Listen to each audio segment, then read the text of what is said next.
Hello. How are you today? Now let's continue with the next sentence. Hello. How are you today? This is one of the most common and important sentences in English because it is used to start a conversation politely. The word hello is a friendly greeting, and the question, how are you today, shows that you care about the other person's feelings or condition. As a teacher, I want you to understand that greetings are very important in English-speaking culture. If you do not greet people properly, your communication may feel cold or incomplete. For example, when you meet a friend, a coworker, or even a teacher, you can say, "Hello, how are you today?" Another example could be at work. "Hello, how are you today? I hope everything is going well." Now let's talk about mistakes. Some learners say, "Hello, how are you?" very quickly, without clear pronunciation, or they forget to respond when someone asks them the same question. Remember, this is a two-way conversation. If someone says, "How are you?" you should answer, for example, "I am fine, thank you. And you?" Practicing this simple sentence can make your conversations more natural and polite. It's nice to see you. The next sentence is, "It's nice to see you." This sentence is used when you meet someone you already know. It expresses happiness and friendliness. As your teacher, I want you to understand that this sentence helps you build warm relationships with people. For example, when you meet a friend after a few days, you can say, "It's nice to see you." Another example could be in a workplace. "It's nice to see you again. How have you been?" Learners sometimes make a mistake by saying, "I am nice to see you," which is incorrect. The correct sentence is, "It's nice to see you." Also, some learners forget to use this sentence and only say hello, but adding this phrase makes your English sound more natural and friendly. How is your day going so far? Now, let's look at the sentence, "How is your day going so far?" This question is used to ask someone about their day, especially in the middle of the day. It shows interest and creates conversation. For example, you might say this to a coworker in the afternoon. "How is your day going so far?" Another example could be when chatting with a friend online. "Hey, how is your day going so far?" This sentence helps you move beyond basic greetings and start a real conversation. A common mistake learners make is saying, "How is your day?" which is understandable, but less natural in this situation. Adding going so far makes the sentence sound more complete and conversational.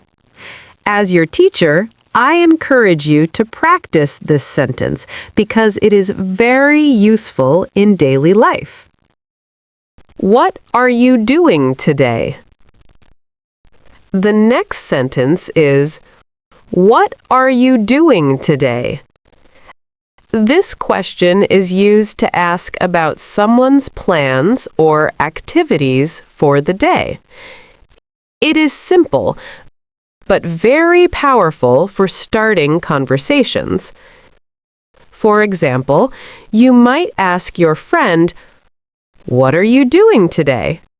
And they might answer, "I am going to work," or "I am studying English." Another example could be, "What are you doing today? Do you have any plans?" Learners often make the mistake by saying, "What you are doing today," which is incorrect word order. The correct structure is, "What are you doing today?" This sentence helps you practice asking questions in the present continuous tense.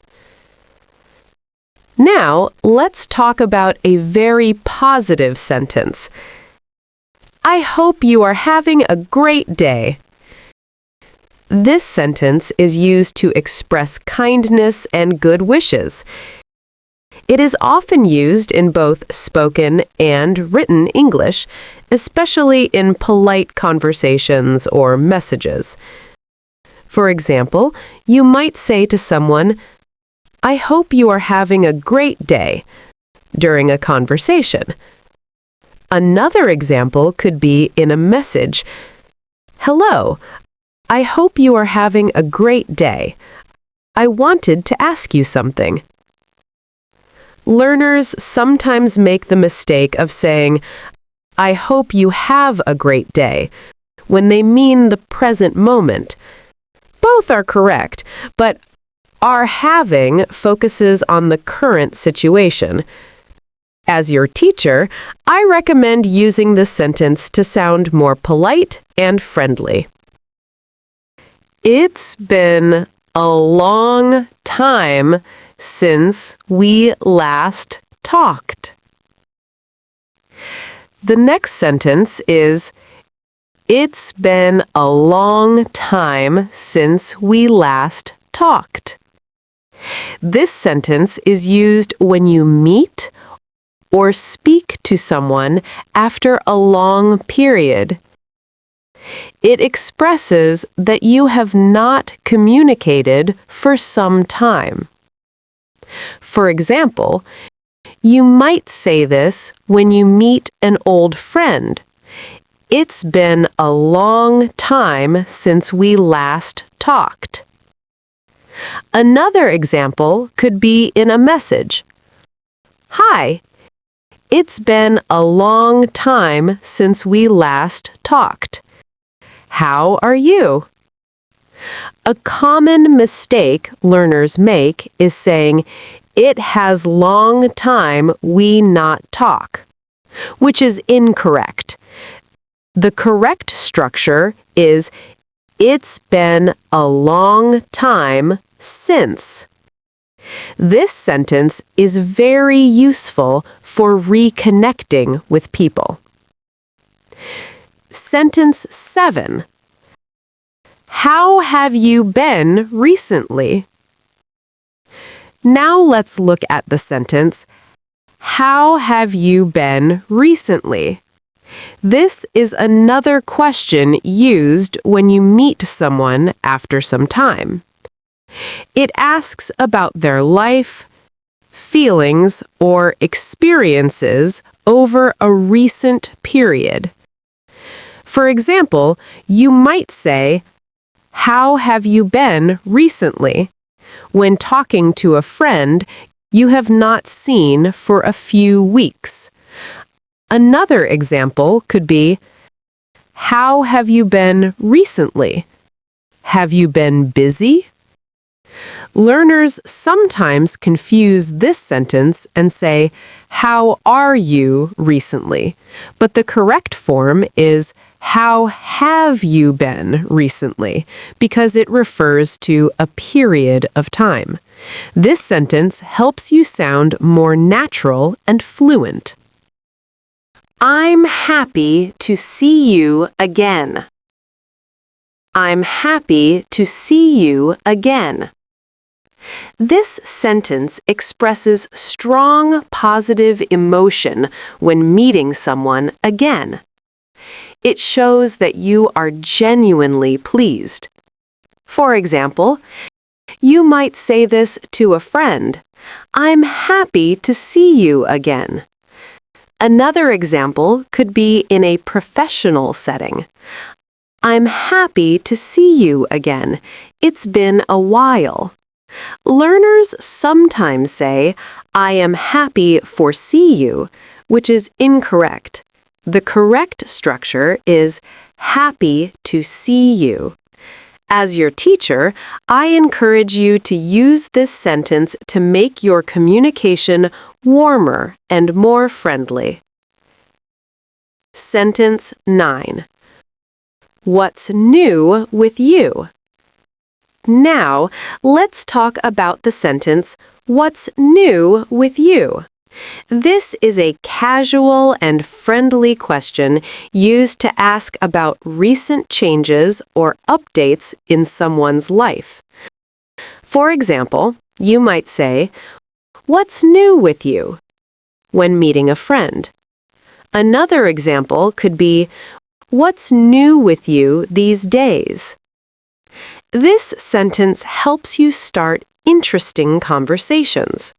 A common mistake learners make is saying, "What is new for you?" which is not natural. The correct phrase is, "with you." This sentence is simple but very useful in everyday communication.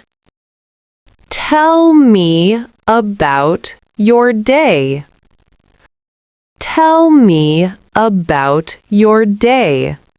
This sentence is used to invite someone to share details about their day.